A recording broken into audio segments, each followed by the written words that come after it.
I've been afraid. You may have too. As you know, there's much we know about the coronavirus and COVID-19 infections, and there is much that we still do not know. There is fear for me about what happens in my life and in my own home. For many of you know that Jim lives with an underlying condition. And so we worry. We worry about other people and their infections, and we worry about being in public, even to just get a few more things at the grocery store. So I just want you to know that I too am feeling afraid. Jim is feeling it the same way, and we know that I know that many of you are anxious and afraid and fearful. That's the challenge we all face right now. And it's the challenge not only to our government and not only to our larger community and as citizens of these United States and in the state of Ohio, but it's also a challenge to our community of faith and to faith itself. I have a favorite song that helps me get through moments like this. You've sung it, some of you may have never heard it before, but it comes from the Celtic tradition and the Iona community, and it goes like this. Don't be afraid. My love is stronger. My love is stronger than your fear. Don't be afraid. My love is stronger, and I have promised to be always near. I sang it as it was written because it's written to be the voice of Jesus speaking to all of us.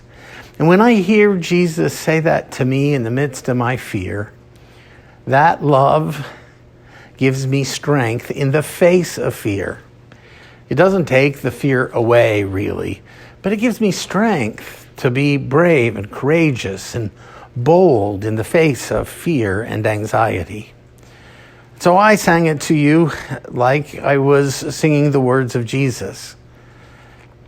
And that's our next challenge. Can we hear these words of Jesus? Can we hear this love? Can you hear it for you right now?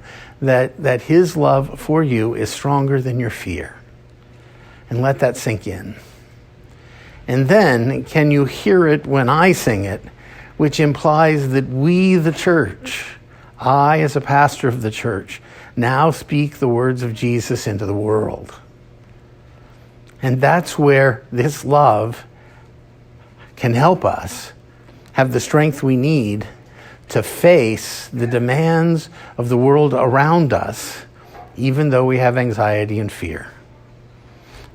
What I think it means is we all need to sort of stay home as much as we can, knowing there are a couple of times when we're going to have to go out and do stuff, but stay home.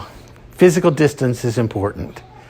Second, wash your hands, do all of the things related to disinfecting surfaces.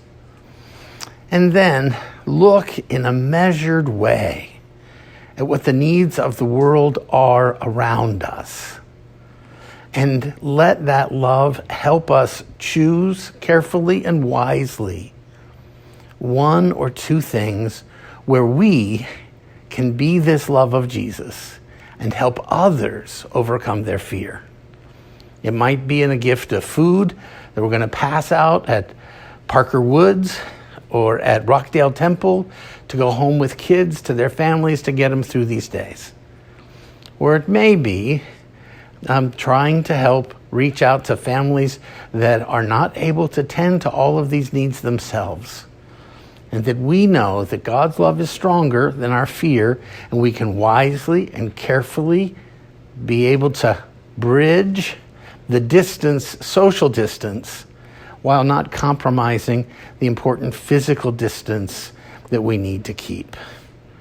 I bring to you the word of Jesus, which is enough for us to get through these days and to become the church we need to be for each other and even for the world.